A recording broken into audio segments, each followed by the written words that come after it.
আমাদের ক্লাসে চলে যাই। আমাদের ক্লাসে হচ্ছে আজকে হচ্ছে আমাদের 3টা অধ্যায় পড়ার কথা ছিল। পঞ্চম, যেখানে হচ্ছে সংবিধান নিয়ে কথা বলা হয়েছে, বাংলাদেশের যে সংবিধান আছে সেই সংবিধান। তারপরে হচ্ছে ষষ্ঠ অধ্যায় বাংলাদেশের সরকার ব্যবস্থা।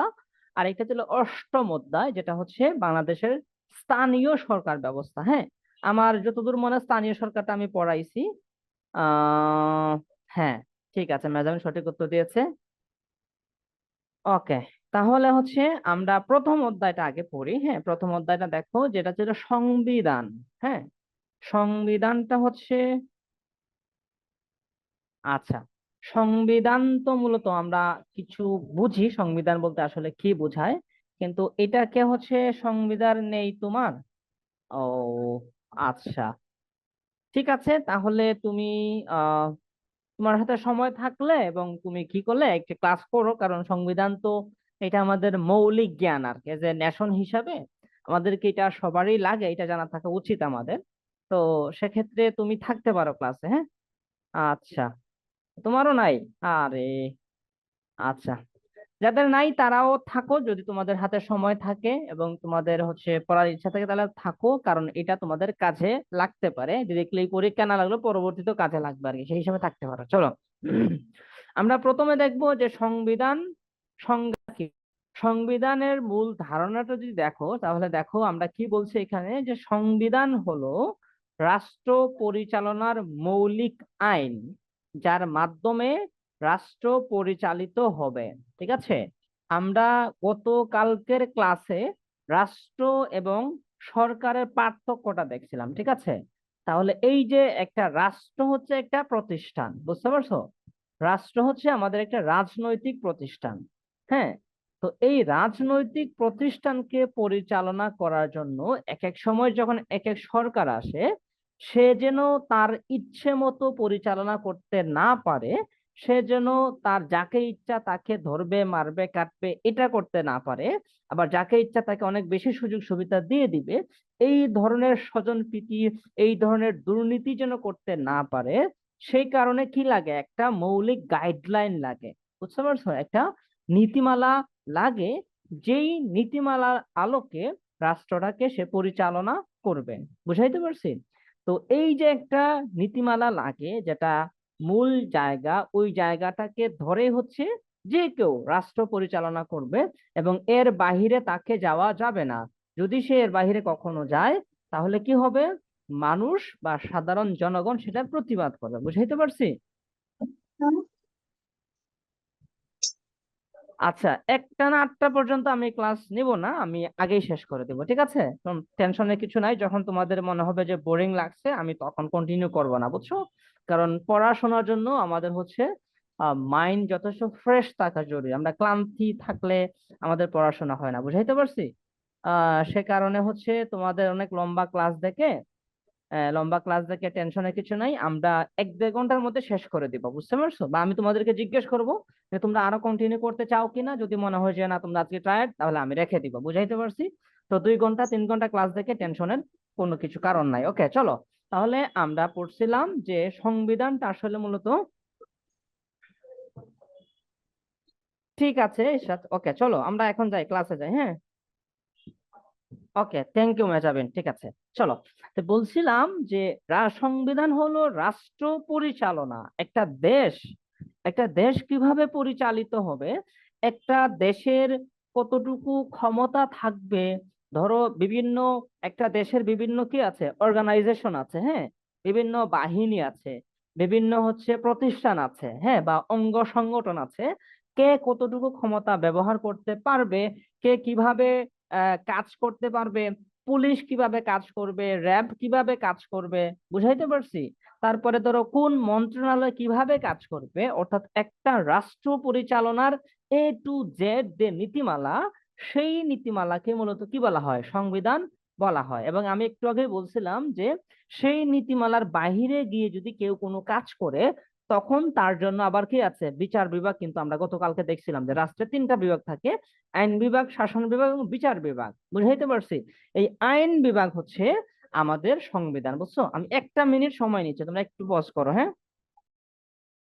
হচ্ছে রিসেন্টলি আজকালের মধ্যে যদি খবরগুলা দেখে থাকো, বাংলাদেশের যে খবর, ওখানে দেখবা যে হচ্ছে আজকেই আজকেই হচ্ছে তোমার হচ্ছে কি শুরু হয়েছে যে তোমার বাংলাদেশ আর্মি যেখানে আছে, ওখানে বেশ কয়েকজন উচ্চ পদস্থ কর্মকর্তাকে কি করা হয়েছে, আদালতে নেওয়া হয়েছে। কারণ কি, তারা হচ্ছে এই যে বাংলাদেশে গুম খুন হইতো, এগুলোর সাথে তারা কি ছিল, জড়িত ছিল।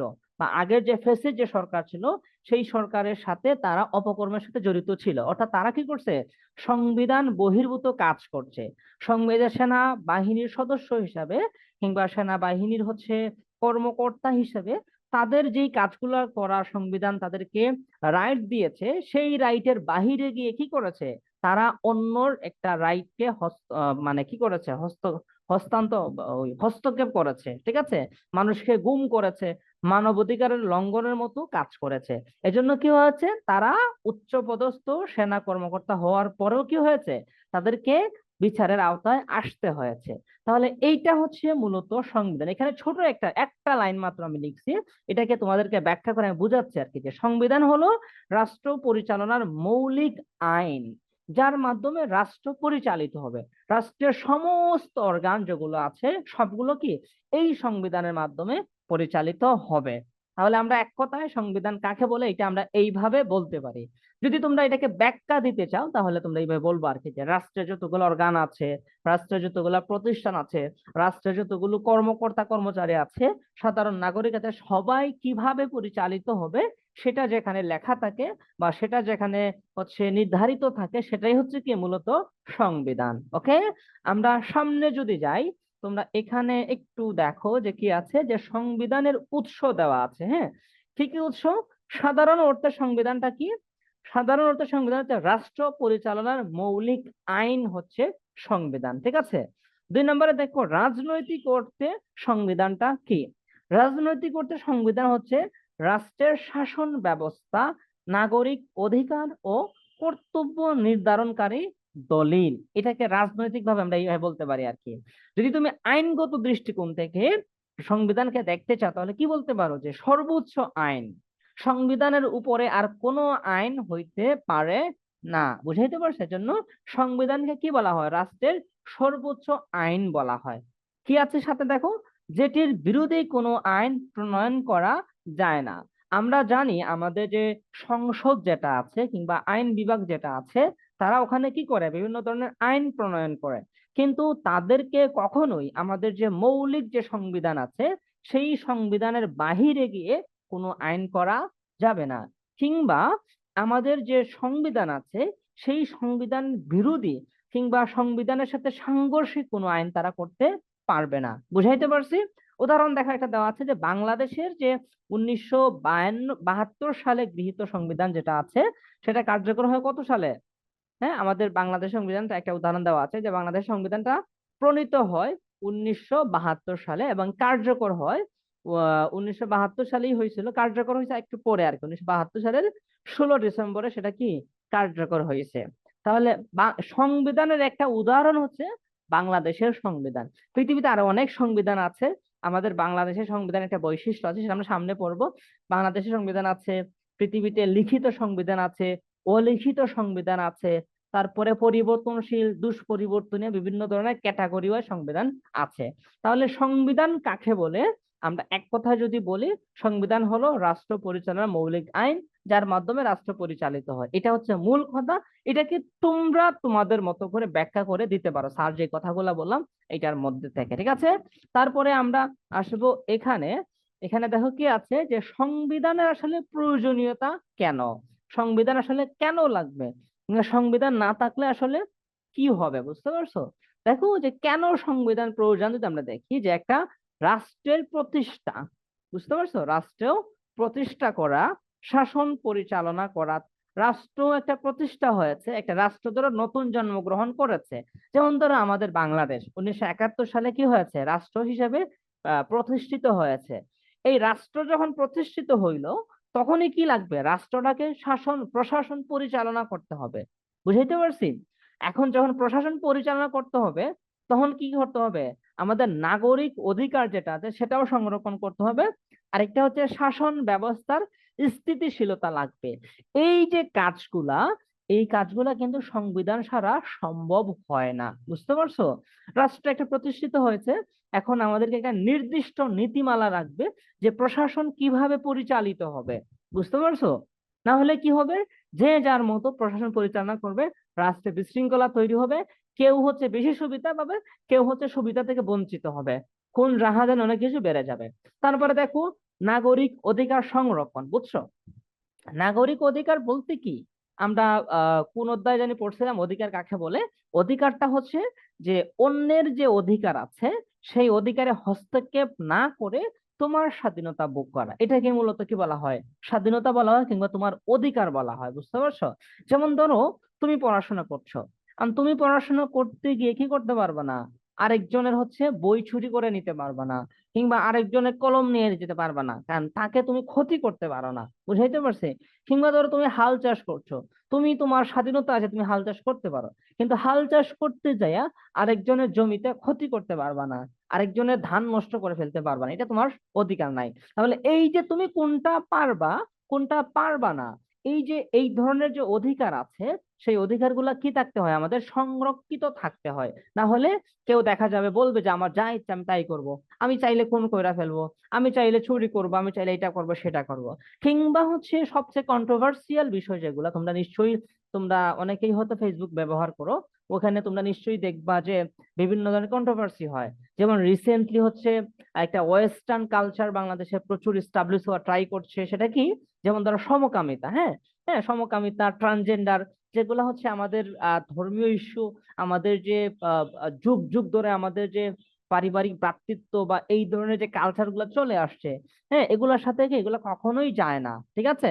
আমাদের যে সংবিধান আছে, বাংলাদেশের যে সংবিধান আছে, সেই সংবিধানে কিন্তু আমাদের যে তোমার হচ্ছে ধর্মীয় মূল্যবোধ কিংবা আমাদের সামাজিক মূল্যবোধ, এগুলার পরিপন্থী কাজ করা কিন্তু নিষিদ্ধ আছে, বুঝতে পারছো? যদি সেটা না থাকতো, সেটা যদি আমাদের সংবিধানে সংরক্ষিত না থাকতো, তাহলে কি হইতো, এই যে যারা পশ্চিমা সংস্কৃতিতে বাস্তবায়ন করতে চায় তাদের কিন্তু বাধা দেওয়া সম্ভব হতো না, বুঝতে পারছো? এই কারণে নাগরিক অধিকার সংরক্ষণ থাকার জন্য আমাদের সংবিধান অত্যন্ত বেশি জরুরি। তারপরে সর্বশেষে আছে দেখো কি, শাসন ব্যবস্থার স্থিতিশীলতা, বুঝতে পারছো? শাসন ব্যবস্থার স্থিতি তো একটা অস্থির পরিস্থিতি। যেমন ধরো, জুলাইয়ের পরিবর্তিতে, হ্যাঁ, গত বছর যখন জুলাই আন্দোলন হয়েছিল, ওই সময়ে কি হয়েছে, একটা পরিস্থিতি তো তৈরি হয়েছিল। ওই পরিস্থিতিটা কিছুদিন পরে কি হয়েছে, আমরা স্বাভাবিক অবস্থায় ফিরে আসছি। ফিরে আসার পরে এখন ধরো অন্তর্বর্তী যে সরকার আছে, সেই সরকার কিন্তু একটা কাঠামোতে পরিচালনা করছে, সামনে নির্বাচিত সরকার আসবে, তাই না? তো এই যে একটা রাজনৈতিক বা সামাজিক বা শাসন ব্যবস্থার স্থিতিশীলতা, এটা কার মাধ্যমে নিশ্চিত হয়? সংবিধানের মাধ্যমে নিশ্চিত হয়। বুঝাইতে পারছি সংবিধান কেন প্রয়োজন? সহজ কথা, তিনটা পয়েন্ট আমরা বলতে পারি। তোমাদের বইতে অনেক ব্যাখ্যা দেওয়া আছে আর কি, আমি জাস্ট পয়েন্ট গুলো এখানে নিয়ে আসছি আর নিজে ব্যাখ্যা করা তোমাদেরকে বোঝাচ্ছি।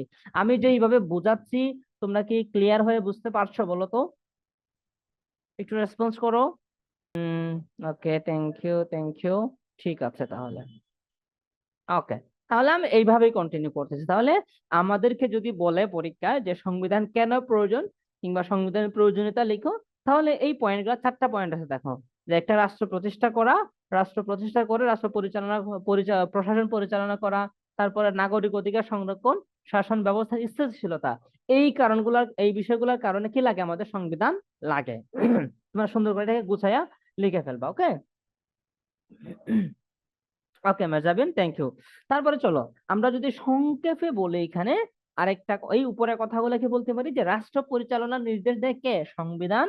নাগরিকের অধিকার ও কর্তব্য নির্ধারণ করে কি? সংবিধান নির্ধারণ করে দেয়। তারপরে ক্ষমতার অপব্যবহার রোধ করে কে? সংবিধান। তার 4 নম্বরে কি আছে, গণতন্ত্র ও আইনের শাসন নিশ্চিত করে কে? এই সংবিধান। বুঝাইতে পারছি? আমি তোমাদেরকে ওই যে একটু আগে বলছিলাম সেনা সদস্যদের কথা, যে ক্ষমতার অপব্যবহার তারা করছিল, অনেক মানুষকে গুম করছে, তারা খুন করছে, হ্যাঁ। দেখবা যে অনেক শিশুরা তার বাবাকে চেয়ে কান্না করে, যে তার বাবা ছোটবেলায় হারায় গেছে, সে যখন ছোট ছিল, শিশু ছিল, ওই সময় তার বাবা খুন হয়েছে, তাকে আর কখনো এখন পর্যন্ত ফিরে পায় নাই, ঠিক আছে? এরকম অনেক আহ ক্ষমতার অপব্যবহার করে অনেক মানুষের উপর তারা কি করছে, জুলুম করছে, অন্যায় করছে।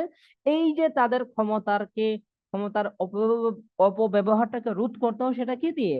সংবিধান দিয়ে করা সম্ভব হয়। ঠিক আছে, তাহলে আমরা সংবিধান কাকে বলে এবং সংবিধানের প্রয়োজনীয়তা কেন, এগুলা মনে আমাদের থাকবে। আশা করি জাস্ট পয়েন্ট গুলা মনে রাখবে, বুঝছো? এগুলো তোমরা অ্যানালাইসিস করে লিখতে পারবা ইনশাল্লাহ। আমরা যদি তারপরে যাই, দেখো তারপরে কি আছে, তারপরে আছে যে বাংলাদেশের সংবিধানের সংক্ষিপ্ত ইতিহাসটা আমরা দেখবো, বুঝছো? বাংলাদেশের সংবিধানের অনেক লম্বা ইতিহাস আছে, সে এখানে আমরা শুধু সংক্ষিপ্ত ইতিহাসটা নিয়ে আসছি, যেটা আমাদের জন্য এই মুহূর্তে বেশি জরুরি এবং আমাদের পরীক্ষাতে আনসার করার জন্য যেই পয়েন্টগুলো আমাদের মনে রাখা দরকার সেগুলো আমি শুধু এখানে নিয়ে আসছি। ঠিক আছে, দেখো যে আমরা স্বাধীনতা অর্জন করি কত সালে, 1971 সালে। ঠিক আছে, স্বাধীনতা অর্জনের পরেই হচ্ছে আমাদের যেটা দেখা দেয় সেটা হচ্ছে কি, আমাদের একটা সংবিধান লাগবে। সেই সংবিধান যখন লাগবে, সেই সংবিধান 1971 সালের 16 ডিসেম্বর, অর্থাৎ 1971 শেষের দিকে আমরা একদম লাস্ট পর্যায়ে এসে স্বাধীনতা অর্জন করছি। পরের যে বছর 1972 সাল, পরের বছরে কি হয়েছে, সংবিধান প্রণয়নের জন্য কি উদ্যোগ গ্রহণ করা হয়েছে। তাহলে সংবিধান প্রণয়ন করা হয়েছে 1972 সালে। ওকে, ঠিক আছে। তারপরে দেখো যে সংবিধান 1972 সালে প্রণয়ন করা হয়েছে এবং সেটা কার্যকর হয়েছে কত সালে, 1972 সালের 16 ডিসেম্বর।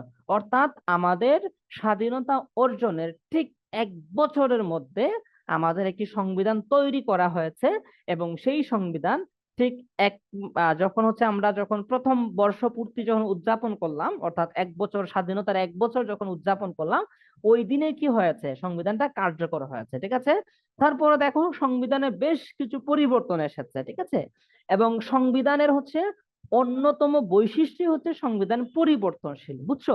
কেন পরিবর্তনশীল? দেখো পৃথিবীটাই পরিবর্তনশীল। ঠিক আছে, আর পৃথিবীটা পরিবর্তনশীল, আমাদেরকে অনেক কিছুর সাথে অ্যাডাপ্ট করে নিতে হয়, অনেক কিছু পরিবর্তন আসে। সেই পরিবর্তনের সাথে জাতির যে কল্যাণকর যে জিনিসগুলো আছে, সেই জিনিসগুলোর সাথে অ্যাডাপ্ট করার জন্য কি করতে হয়, সংবিধানের অনেক সংশোধনী আনতে হয়। এই পথটা খোলা রয়েছে।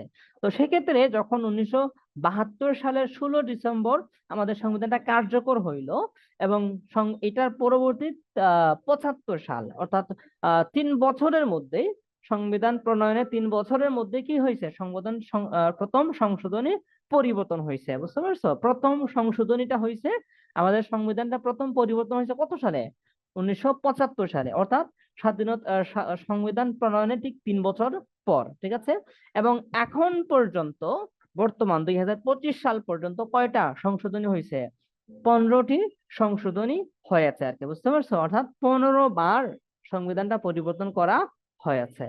এখন আরেকটা বিষয় আছে এখানে, যে আমাদের যে সংবিধানটা প্রণয়ন করা হয়েছিল, হ্যাঁ, প্রণয়ন করা হয়েছিল, সেই প্রণয়নের যে একটা কমিটি ছিল, সেই কমিটির প্রধান ছিলেন কি, ডক্টর কামাল হোসেন। ডক্টর কামাল হোসেন ছিলেন কি সংবিধান কমিটির প্রধান ছিলেন। এবং আমাদের সংবিধানের হচ্ছে বইতে হচ্ছে 17 বার সংশোধন করা হয়েছে, এটা লেখা আছে 17 বার। আচ্ছা, তোমার বইটা হচ্ছে কত সালে সংস্করণটা একটু বইলো তো?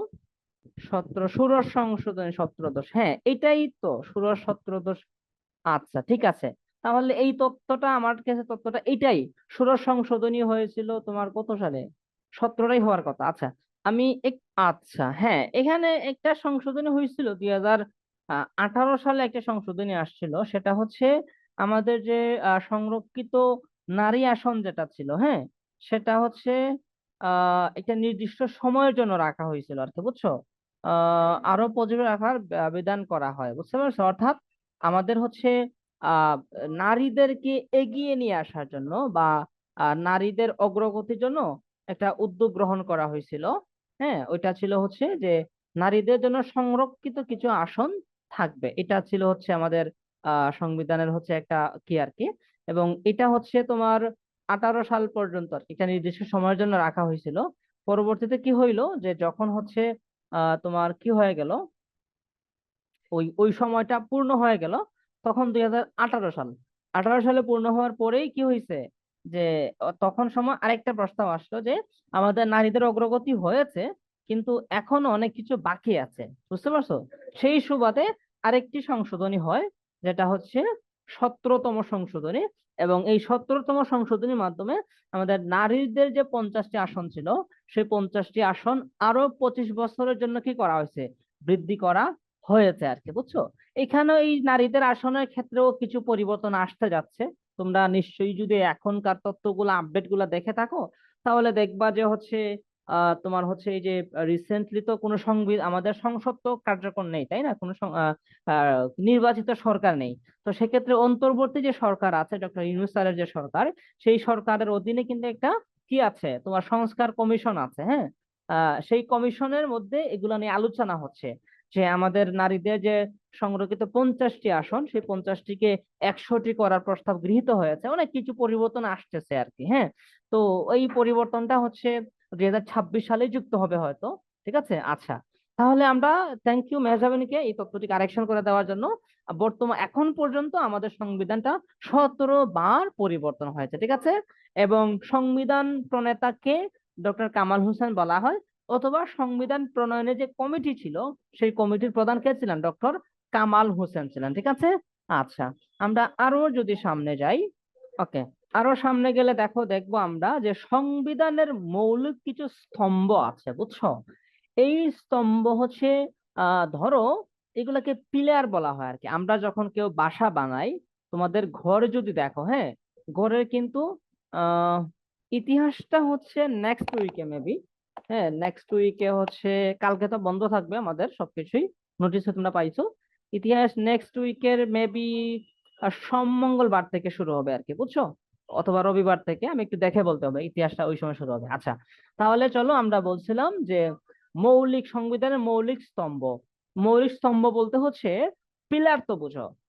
তোমার যে ঘর, তুমি যে ঘরে থাকতেছো, এই ঘরে তুমি এখন দেখবা যে দরজা আছে, জানালা আছে, তারপরে হচ্ছে সুন্দর দেয়াল দেওয়া আছে, টাইলস ফিট করা আছে, কিন্তু এই যে এত সুন্দর একটা ঘর, এই ঘরটা কিন্তু মূলত জাস্ট স্পেসিফিকলি কয়েকটা পিলারের উপর দাঁড়ায় থাকে, বুঝছো?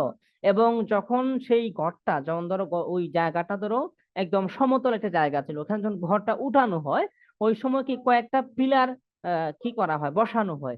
এই পিলার গুলা হয়েছে কি ওই ঘরের স্তম্ভ, বুঝতে পারছো? তোমার যদি আল্লাহ না করুক জানালাটা ভেঙে যায়, তোমার ঘরটা একবার ধ্বংস হবে না। তোমার যদি দরজা ভেঙে যায়, ঘরটা একবারে ধ্বংস হবে না, বুঝতে পারছো? কিংবা তোমার যদি দেয়ালটাও ভেঙে যায়, ঘরটা একবারে ধ্বংস হবে না। কিন্তু যখন যে মৌলিক যে পিলার যেগুলা, সেই পিলার যদি কখনো ক্ষতিগ্রস্ত হয়, তোমার ঘরটাই ভেঙে যাবে, বুঝতে পারছো? এরকম হচ্ছে মৌলিক স্তম্ভ। তো সংবিধানের এরকম কয়েকটি মৌলিক স্তম্ভ আছে, 4টি মৌলিক স্তম্ভ আছে। ঠিকই, সংবিধানের 4টি মৌলিক স্তম্ভ, প্রথমটা হচ্ছে গণতন্ত্র, বুঝতে পারছো?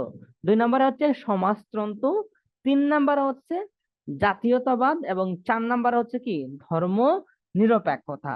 যদিও এগুলা নিয়ে অনেক কন্ট্রোভার্সি আছে, এগুলা তোমাদের এখন জানার দরকার নাই, তোমরা আপাতত এগুলাই বোঝো আর কি, যে আমাদের যে সংবিধান আছে, সেই সংবিধানে মূলত 4টি মৌলিক পিলার আছে, কিংবা 4টি মৌলিক স্তম্ভ আছে। সেগুলা কি? গণতন্ত্র, সমাজতন্ত্র, জাতীয়তাবাদ ও ধর্ম নিরপেক্ষতা, হ্যাঁ।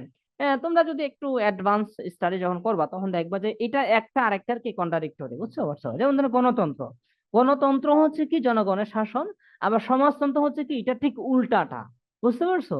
তাহলে একটা রাষ্ট্রের স্তম্ভ এর ঠিক উল্টা দুইটা হয়, পরস্পর বিরোধী দুইটা স্তম্ভ হইবে কেমনে, বুঝতে পারছো? তো এগুলা নিয়ে অনেক কন্ট্রোভার্সি আছে, এগুলা এখন তোমরা হয়তো অত কিছু বুঝবা না, কিংবা হচ্ছে অনেকেই হয়তো বুঝবা, বাট এখন এত কিছু বোঝার দরকার নাই। আপাতত তোমরা হচ্ছে আপাতত পরীক্ষার জন্য প্রস্তুতি নেওয়া আর কি। তারপরে যখন সুযোগ হবে, তোমরা অ্যাডভান্স স্টাডি এটা নিয়ে কইরো, তোমাদের হচ্ছে জানার সুযোগ থাকবে আর কি অনেক, হ্যাঁ। তাহলে 4টা মৌলিক স্তম্ভ: গণতন্ত্র, সমাজতন্ত্র, ধর্মনিরপেক্ষতা এবং জাতীয়তাবাদ, এই 4টা, ঠিক আছে। এগুলোই বাংলাদেশের মূলত 4টি মূলনীতি বলা হয়, সংবিধানের মূলনীতি বলা হয়, সংবিধানের মৌলিক স্তম্ভ বলা হয়, কিংবা সংবিধানের পিলার বলা হয়, ঠিক আছে। এগুলা মুখস্থ রাখতে হবে সব সময়, ওকে। তারপরে হচ্ছে আমরা যাব আরো সামনে, হ্যাঁ, আরো সামনে যদি যাই, ওকে, আরো সামনে যদি আমরা, তোমরা কয়জন আছো? 6 জন। আচ্ছা, আরো সামনে যদি আমরা একটু যাই, তাহলে দেখো কি আছে, যে সংবিধানের, আমাদের যে ফুল সংবিধান যেটা আছে, হ্যাঁ, এটা তো অনেক বড় হচ্ছে একটা সংবিধান, হ্যাঁ। তো এটাকে তো পুরাটা আমাদের মনে রাখা সম্ভব না। এখান থেকে যে কয়েকটা বিষয় আছে আমাদের সংবিধানের কাঠামো যেটা আছে, সেগুলা যদি আমরা একটু মনে রাখি। আচ্ছা, কালকে হচ্ছে মেহজাবিনের পর কালকে কিসের বন্ধ জিজ্ঞেস করতেছো? কালকে হচ্ছে আমরা ওই যে তোমাদেরকে জিজ্ঞেস করছিলাম যে তোমাদের কারো বাড়ি চাঁদপুরে আছে কিনা। আমরা হচ্ছে পুরা অফিস থেকে হচ্ছে চাঁদপুরে হচ্ছে যাব। ওখানে হচ্ছে আমাদের একটা সেমিনার আছে, প্লাস হচ্ছে অফিসিয়াল ট্যুর আছে আর কি। হ্যাঁ, তোমাদের যদি সুযোগ থাকে তাহলে তোমরা আশেপাশে কেউ থাকলে চলে আইসো, তোমাদের দাওয়াত থাকলো আমাদের সেমিনারে প্লাস আমাদের ট্যুরে। হ্যাঁ, এই জন্য কালকে বন্ধ থাকবে আর কি, বুঝছো? আচ্ছা, তাহলে যেটা বলছিলাম যে আমাদের যে সংবিধান যেটা আছে এটা তো অনেক বড় একটা বই, এটাকে মনে রাখা সম্ভব না, কিন্তু এটার কোর পয়েন্ট যেগুলো আছে সেগুলো আমরা একটু দেখবো, বুঝছো? দেখো যে বাংলাদেশে যে সংবিধান আছে সেই সংবিধানের যে অধ্যায় আছে, হ্যাঁ, কতটা অধ্যায় আছে আমাদের সংবিধানে? মূলত 11টি অধ্যায় আছে। বুঝতে পারছো? সংবিধান একটা বইয়ের মতো আর কি। হ্যাঁ, তো এই সংবিধানে হচ্ছে আমাদের কয়টি অধ্যায় আছে? 11টি অধ্যায় আছে। তারপরে হচ্ছে অধ্যায়ের ভিতরে কিন্তু অনুচ্ছেদ থাকে, তাই না? কতটি অনুচ্ছেদ আছে? অনুচ্ছেদ আছে হচ্ছে 153টি অনুচ্ছেদ রয়েছে। বুঝাইতে পারছি? 153টি অনুচ্ছেদ রয়েছে। আচ্ছা, তারপরে দেখো যে শিডিউল অথবা সূচি যেটা আছে, সূচির সংখ্যা হচ্ছে 7। হ্যাঁ, এই তিনটা পয়েন্ট হচ্ছে আপাতত তোমরা মনে রাখো। সংবিধানের যে বইটা আছে তোমরা পিডিএফটা পাবা অনলাইনে, পিডিএফটাও পড়া যদি মনে করো যে আরেকটু দেখতে চাও এক্সটেন্ডলি, হ্যাঁ ওইটা হচ্ছে পিডিএফটাও একটু ডাউনলোড কইরা পুরাটা দেখতে পারো। অথবা যদি তোমাদের বাসায় হচ্ছে কেউ হচ্ছে আইনজীবী অথবা এরকম কেউ থেকে থাকেন, ওনাদের কাছে বিশাল বড় হচ্ছে একটা বইও পাইতে পারো তোমরা, ওইটাও দেখেও আর কি, তাহলে আরো বেশি জানতে পারো। কিন্তু পরীক্ষার জন্য আমাদের যেটা জানা থাকবে সেটা হচ্ছে প্রশ্ন আসতে পারে যে সংবিধানের কয়টি অধ্যায় আছে? 11টি অধ্যায়। সংবিধানের কয়টি অনুচ্ছেদ আছে? 153টি অনুচ্ছেদ আছে। তারপরে সূচি হচ্ছে 7টি। আরো কিছু বিষয় আছে, দেখো যে সংবিধানের যে বইটা সেটা কয়েকটি কি আছে। প্রথমটা হচ্ছে ভূমিকা আছে। হ্যাঁ, ভূমিকাতে হচ্ছে সংবিধান কি, সংবিধান কেন, সবকিছু লেখা আছে এখানে। তারপর হচ্ছে ওই যে মূলনীতি গুলা হচ্ছে শুরুতে লেখা আছে। অধিকার এবং কর্তব্য আছে। 4 নাম্বার আছে রাষ্ট্রীয় ক্ষমতার কাঠামোটা মূলত ওখানে লেখা আছে আর কি। হ্যাঁ, এটা আমাদের যে সংবিধান আছে সংবিধানের একটা কাঠামো আমরা এখানে মূলত দেখলাম আর কি। হ্যাঁ, তারপরে হচ্ছে আমরা আরো যদি সামনে যাই,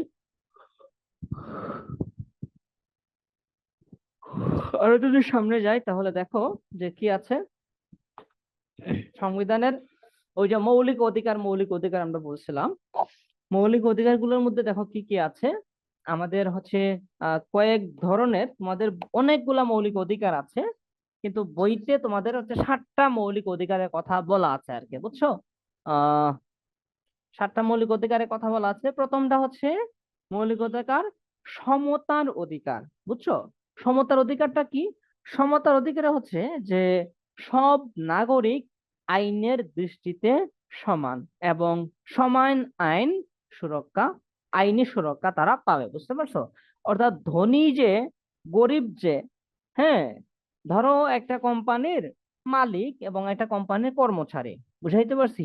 দুজনের জন্য কি সমান আইন অথবা সমান আইনি যে সহায়তা বা আইনি যে সুরক্ষা, সেই সুরক্ষা পাওয়ার অধিকার আছে। এটা আমাদের সংবিধান দিয়েছে আমাকে। যেমন ধরো কোনো একজন কর্মচারী যদি হচ্ছে অন্যায় করে, সেই অন্যায়ের জন্য মালিক হচ্ছে কি করতে পারবে? আইনের আশ্রয় নিতে পারবে। একই সাথে যদি ওই মালিকে যদি কর্মচারীর উপর কোনো জুলুম করে, অন্যায় করে, কর্মচারী কিন্তু কি করতে পারবে? মালিকের বিরুদ্ধে অ্যাকশন নিতে পারবে। এটা মূলত সংবিধানে বলে। যদিও আমাদের বাংলাদেশের বাস্তবতা হচ্ছে ভিন্ন, বুঝতে পারছো? যেমন ধরো বাংলাদেশের বাস্তবতা কি, ওই মালিককে হচ্ছে থানাতে একটা ফোন দিবে, বাস, পুলিশ আর কিছুই করবে না। এই হচ্ছে বাংলাদেশ বাস্তবতা, কিন্তু সংবিধান হচ্ছে আমাদেরকে এই সমতাটা দিয়েছে। 2 নম্বরে হচ্ছে আইনের সমান সুরক্ষার অধিকার। কোন নাগরিকের প্রতি ধর্ম, জাতি, বর্ণ, লিঙ্গ বা জন্মস্থানের কারণে বৈষম্য করা যাবে না। যেমন ধরো বাংলাদেশ হচ্ছে আমরা কি মুসলিম অধ্যুষিত দেশ, তাই না? আমাদের বাংলাদেশে প্রায় 90% মানুষ হচ্ছে মুসলিম।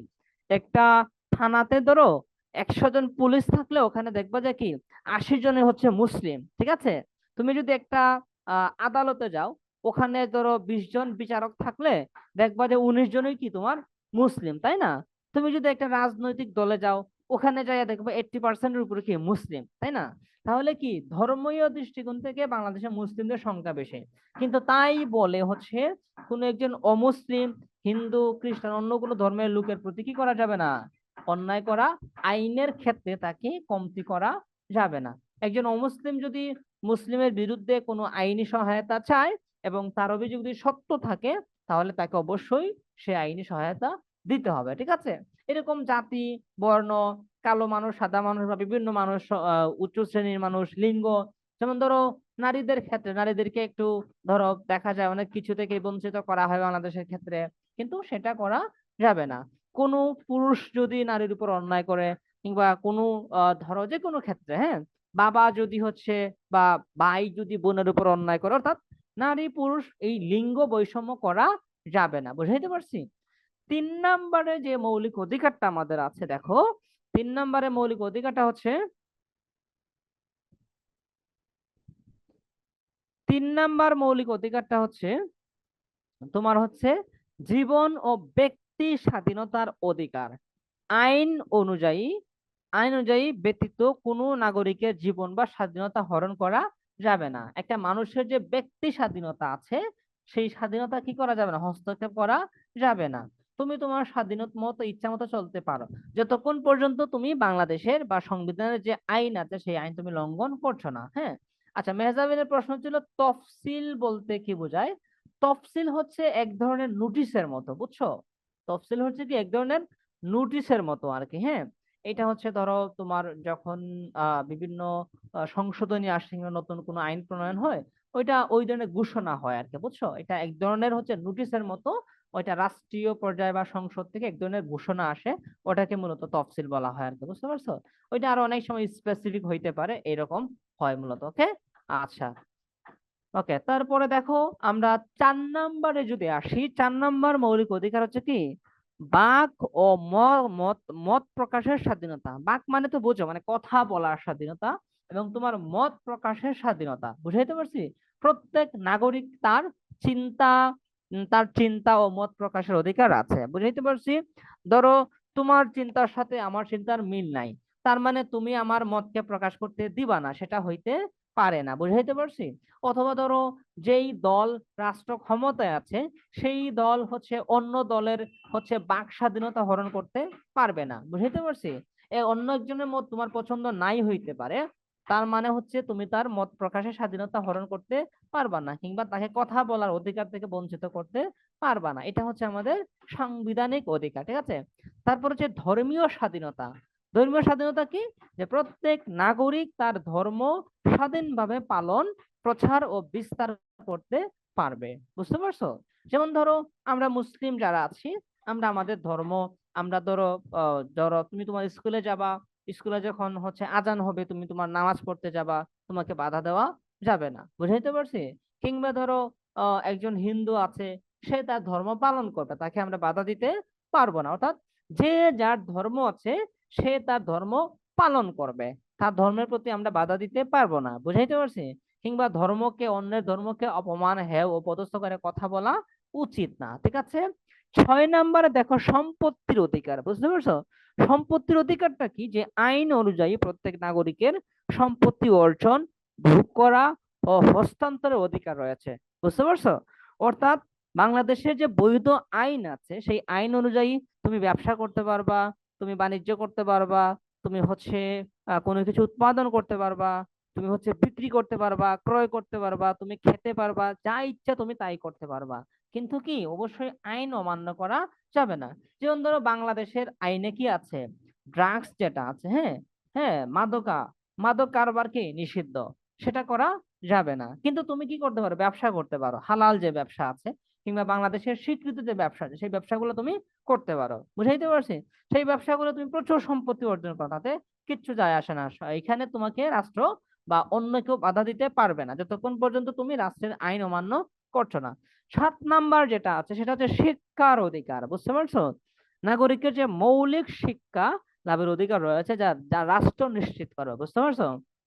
এই যে শেষের যে কথাটা, রাষ্ট্র নিশ্চিত করবে, এটা হচ্ছে বাধ্যতামূলক শিক্ষা আর কি। হ্যাঁ, যেমন তুমি দেখবা তোমাদের হচ্ছে ক্লাস হচ্ছে তোমরা 9-10 পর্যন্ত কি কোনো বই কিন্তু তোমাদের কিনতে হয় না, তাই না? এগুলা কিন্তু কি সরকার থেকেই দিয়ে দেওয়া হয়, বুঝতে পারছো? এরকম হচ্ছে ফ্রিতে মানুষকে, রাষ্ট্র নাগরিককে শিক্ষা দিতে হবে, কিংবা নাগরিক হিসেবে আমরা সেই অধিকারটা রাখি, আমাদেরকে কি করা হবে, শিক্ষা দেওয়া হবে। ওকে, মৌলিক অধিকারগুলো বুঝতে পারছো? ওকে, সবাই বুঝছে? আচ্ছা, ঠিক আছে, থ্যাংক ইউ। তাহলে আমরা পরের অংশে যাই। হ্যাঁ, পরের অংশ হচ্ছে এই সংবিধান সংশোধনের জায়গাটাতে আমরা আসছি। সংবিধান যে সংশোধন হয় আমরা এর আগে দেখছিলাম, এই যে এখানে দেখো সত্য কথাটা দেওয়া আছে, যে এখানে বলা আছে 17টি বার সংশোধন হয়েছিল, আগে আমরা ভুল বলছিলাম 15টি। হ্যাঁ, দেখো যে সংবিধান যেটা সংশোধন হয় এটার যে একটা প্রক্রিয়া আছে, এই প্রক্রিয়াটা হচ্ছে প্রথম চার্টে দেখো। হ্যাঁ, প্রথম চার্টে যদি তোমরা দেখো, এই যে এই অংশটাতে তোমরা প্রথম অংশটা দেখো। হ্যাঁ, এই যে আমি ইয়েলো মার্ক করে দিচ্ছি, এটা তোমরা দেখো, ইয়েলো যেটা করছো ওইটা তোমরা আগে দেখো। যে সংবিধান যে পরিবর্তন হয় এটার 5টি ধাপ আছে। প্রথম ধাপে কি হয়, প্রথমে প্রস্তাব আসে, বুঝছো? প্রথমে প্রস্তাবটা উঠে কোথায়, সংসদে প্রস্তাব উঠে, সেখানে আলোচনা হয়। একটা প্রস্তাব ধরো আনা হবে, হ্যাঁ, সেটা স্পিকারের পক্ষ থেকে একটা প্রস্তাব আসবে, অথবা স্পিকারের মাধ্যমে একটা প্রস্তাব মূলত কি হয়, সংবিধানে ওই সংসদে উত্থাপিত হয়। হ্যাঁ, সেই প্রস্তাবের উপরে সংসদ সদস্য যারা থাকেন তারা কি করে, আলোচনা করে। এটা হচ্ছে 2 নম্বর পর্যায়। তারপরে হচ্ছে আলোচনা করার পরে সংসদে কতজন সংসদ সদস্য আছেন, 300 আসন, এবং নারীরা কতজন আছেন, 50 জন, 350 জন সদস্য আছেন, তাই না? এটা হয়তো সামনে একটু এদিক সেদিক হইতে পারে। এখন পর্যন্ত আমাদের বা গত যতগুলো সংসদ ছিল সবগুলোতে কি 300 জন সদস্য, পুরুষ সদস্য, আর নারী সদস্য কয়জন, 50 জন, সব মিলাইয়া কতজন, 350 জন। ঠিক আছে, এই যে 350 জনের কি 2/3, 2/3 সদস্যের সমর্থন লাগবে। একটা আইন তোমার ইচ্ছা হইলো তুমি পাশ করে দিতে পারো না, বুঝাইতে পারছি? তুমি ধরো রাষ্ট্রপ্রধান, তোমার মনে হইলো যে এটা আমি পাশ করে ফেলবো, বাট তুমি সেটা পারবে না। তোমাকে কি করতে হবে, প্রথমে সেটাকে সংবিধানে সংসদে প্রস্তাব করতে হবে। সেখানে সমস্ত যারা আছেন, আইন প্রণেতা যারা আছেন, মানে এমপি যারা থাকে, তারা এটার উপর আলোচনা করবে। পজিটিভ দিক, নেগেটিভ দিক, এটা পার্শ্ব প্রতিক্রিয়া কি হইতে পারে, এই আরো যা যা আছে বিভিন্ন বিষয় তারা আলোচনা করবে। আলোচনা করার পরে এটাকে হচ্ছে পরবর্তী তোমরা যদি কোনো সংসদের লাইভ দেখে থাকো তাহলে দেখবা কি, ওখানে পরবর্তী 3 নম্বর অপশনে এসে কি করে, স্পিকার হচ্ছে হা না বুট নেয়। ঠিক আছে, যে এই প্রস্তাবটা ফাঁস হোক, কারা কারা চান। তা ওখানে কি লাগবে, 2/3, মানে যেই টোটাল সদস্য যারা থাকেন সেখানকার 3/2 তারা হা বলতে হবে, বুঝতে পারছো? যেমন ধরো তোমার হচ্ছে 350 জন, তাই না? 350 জনকে তুমি 3 ভাগ করো, কতজন হয়? 350 জনকে 3 ভাগ করলে ধরো 100 জন করে হয়, আর ওইদিকে হচ্ছে আরো 50 জন, তাই না? 350কে যদি আমরা 3 ভাগ করি তাহলে কত হয়, ওকে, 116 জন। 116 জনকে যদি আমরা 2 দিই তাহলে কত, 223 জনের মতো কি লাগবে, 223 জনে 350 জনের মধ্যে যদি 223 জনে হা বুট প্রদান করে, তাহলেই কি হবে, সেই আইনটা ফাঁস হবে, অন্যথায় সেখানে আটকে যাবে। বুঝাইতে পারছি? তাহলে প্রশ্ন আসতে পারে যে একটা সংবিধানের কোনো একটা ধারা সংশোধন হইতে গেলে যে সংসদে কত পার্সেন্টের ভোট লাগে, সেটা কত পার্সেন্ট, 2/3 কিংবা 3/2 সদস্যদের ভোট ওখানে হা ভোট লাগবে। এখন ধরো সংসদও কি 3 নম্বর অংশটাও কি ফাঁস হয়ে গেল, 3/2 সদস্যরা সেটাকে হা বলে ফেললেন। তারপরে কি লাগবে, 4 নম্বরে হচ্ছে রাষ্ট্রপতির স্বাক্ষর লাগবে। ধরো রাষ্ট্রপতি যদি স্বাক্ষর না করে তাহলে সেটা ফাঁস হবে না, বুঝাইতে পারছি? তাহলে এই জায়গাতে রাষ্ট্রপতির পাওয়ার কিন্তু অনেক বেশি, বুঝতে পারছো? একটা একটা হচ্ছে আইন ফাঁস হবে কি হবে না, প্রথমত হচ্ছে নিশ্চয়ই সংবিধান রাষ্ট্রপতিও সেটা ফাঁস করে দিবেন, কিন্তু তিনি যদি কোনো কারণে ফাঁস না করেন তাহলে কি হয়, সেটা কখনো হয় না। আচ্ছা, মেজর বলছে জাতীয় সংসদের জন্য 34 সদস্য বিশিষ্ট নিয়ে সংবিধান গঠিত হয়।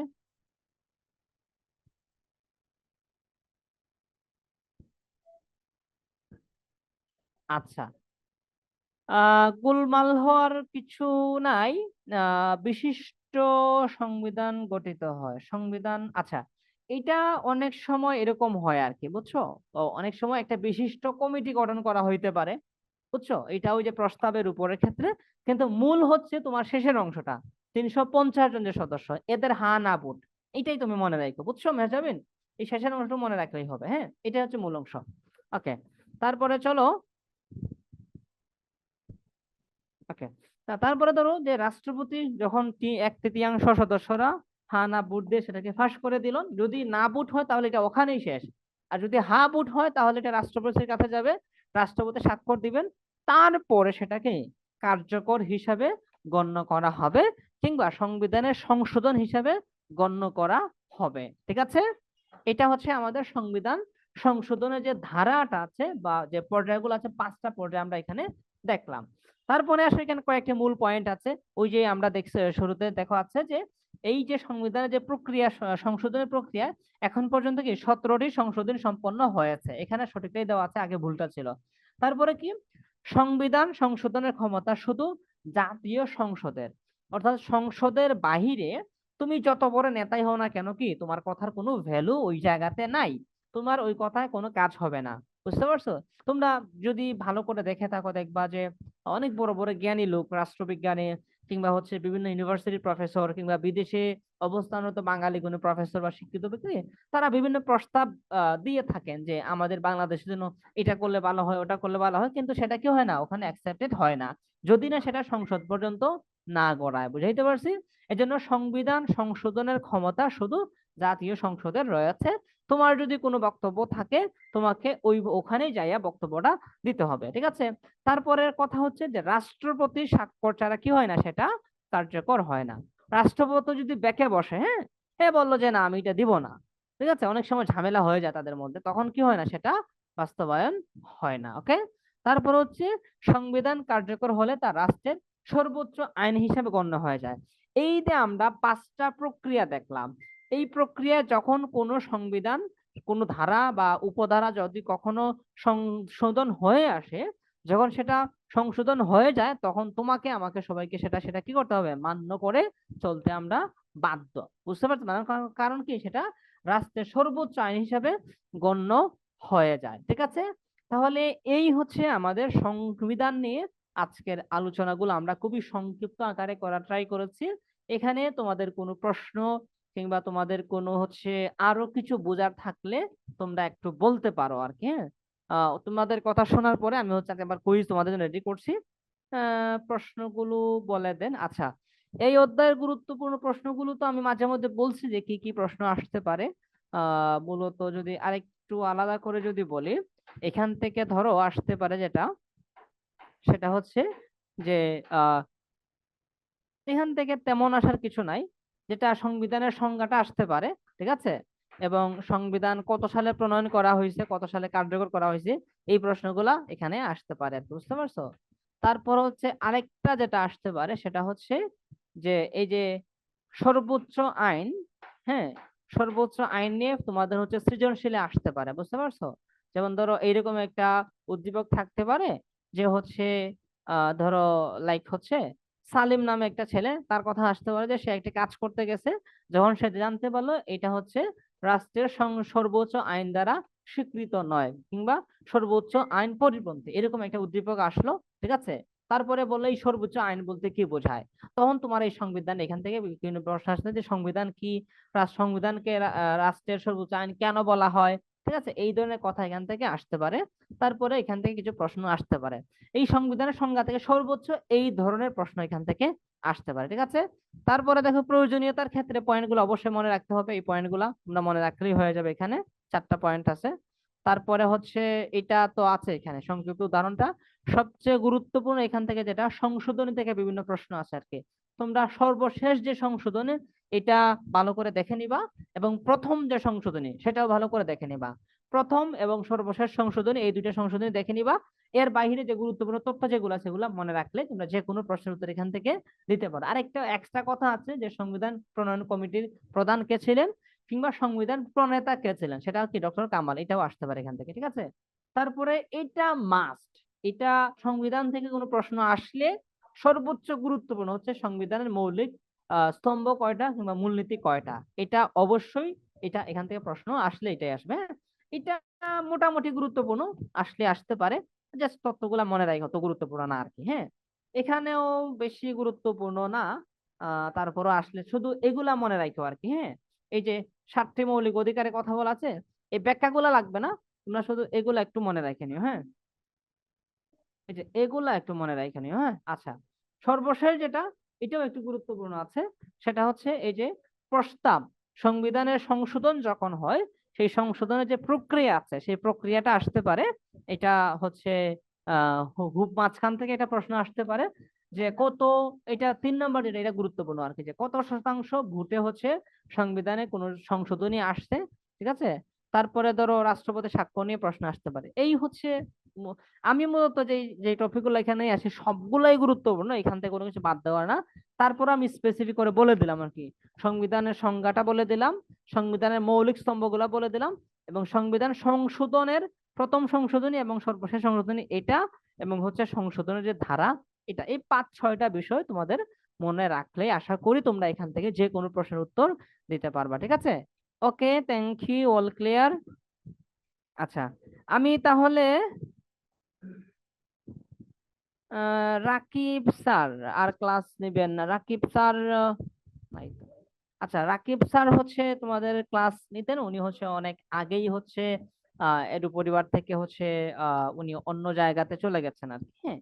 তো রাকিব স্যার এখন আর আমাদের এখানে নেই, হ্যাঁ। তো এখান থেকে হচ্ছে এই ক্লাসগুলো নিচ্ছি আর কি আমি আর কি, আরো তো মাঝে মাঝে অন্যরাও নিচ্ছেন আর কি, ঠিক আছে। আচ্ছা, এখন হচ্ছে আমরা পরের অধ্যায়ে একটু পরে যাই, তোমরা তোমাদেরকে আমি হচ্ছে কিটা দিয়ে দিচ্ছি, আমি স্ক্রিনটা স্টপ করছি। আগে হচ্ছে তোমাদেরকে কুইজের প্রশ্নগুলা দিচ্ছি, হ্যাঁ। তোমরা আগে কুইজটা দিয়ে আসো, হ্যাঁ। আমরা যে আজকে যেটা পড়লাম এখান থেকে হচ্ছে তোমরা কতটুকু বুঝতে পারছো, 10 মার্কের একটা কুইজ আছে, সেই 10 মার্কের কুইজ থেকে তোমরা কে কতটুকু বুঝতে পারছো, এটা যদি হচ্ছে আমরা আন্দাজ করতে পারি তাহলে হচ্ছে ভালো হবে আর কি, হ্যাঁ। এজন্য হচ্ছে তোমরা সবাই একটু কুইজটা, না আমি বিজ্ঞান ক্লাস নিব না বাবা, আমি তো আর্টস এর টিচার, বিজ্ঞান ক্লাসের জন্য তো আমাদের অন্য স্যাররা আছেন, সেটা নিবেন তারা আর কি, ঠিক আছে। ওইটা মাঝে মধ্যে ইনকেস যদি কোনো ইমার্জেন্সি হয় তখন দেখা যাইতে পারে, কিন্তু রেগুলার টিচাররা তো আছেন, রাজ স্যার আছেন, আরো তো তৌহিদ স্যার, আরো কয়েকজন আছেন, হ্যাঁ, ওনারা তো আছেন, হ্যাঁ। আচ্ছা, আমি হচ্ছে তোমাদেরকে হচ্ছে চ্যাট বক্সে এটা দিচ্ছি, তোমরা হচ্ছে কুইজটা দিয়ে আসো, হ্যাঁ। দিয়ে এসে আমাকে জানাও কে কত মার্কস পাইছো আর কি, হ্যাঁ। লিভ নিও না, সবাই কুইজটা একটু দিয়ে আসো। দিয়ে এসে 10 মার্কের কুইজ আছে, কুইজ দেওয়ার পরে সাথে সাথে তোমরা স্কোরটা দেখতে পারো, ভিউজ করে ক্লিক করো, ভিউজ করে ক্লিক করে হচ্ছে স্কোরটা দেখে এসে বইলো কে কত মার্কস পেয়েছো আর কি, ঠিক আছে। তাহলে আমরা আজকের ক্লাসটা কতটা ইফেক্টিভ হয়েছে তোমাদের জন্য সেটা আমরা বুঝতে পারবো। দ্রুত কুইজটা দিয়ে আসো, হ্যাঁ, আমি অপেক্ষা করছি, কেউ লিভ নিও না। আচ্ছা, তোমরা হচ্ছে সবাই কুইজ দিয়ে, কুইজ শেষ করে তোমরা হোয়াটসঅ্যাপ যে গ্রুপ আছে সেখানে তোমাদের স্ক্রিনশট দিও কে কত স্কোর পেয়েছো আর কি, সেটা, হ্যাঁ। আর আজকে হচ্ছে আমরা এখানে শেষ করে দিচ্ছি, যেহেতু তোমরা বলছিলা যে 2 ঘন্টা ক্লাস অনেক লম্বা হয়ে যাবে, তাহলে 1 ঘন্টাতে শেষ করে দিলাম, হ্যাঁ। আর আমি হচ্ছে তোমাদের প্রত্যেকের স্কোরটা দেখবো, সবাই স্কোরটা দেখাইও, তাহলে বুঝতে পারবো কতটা ইফেক্টিভ হয়েছে।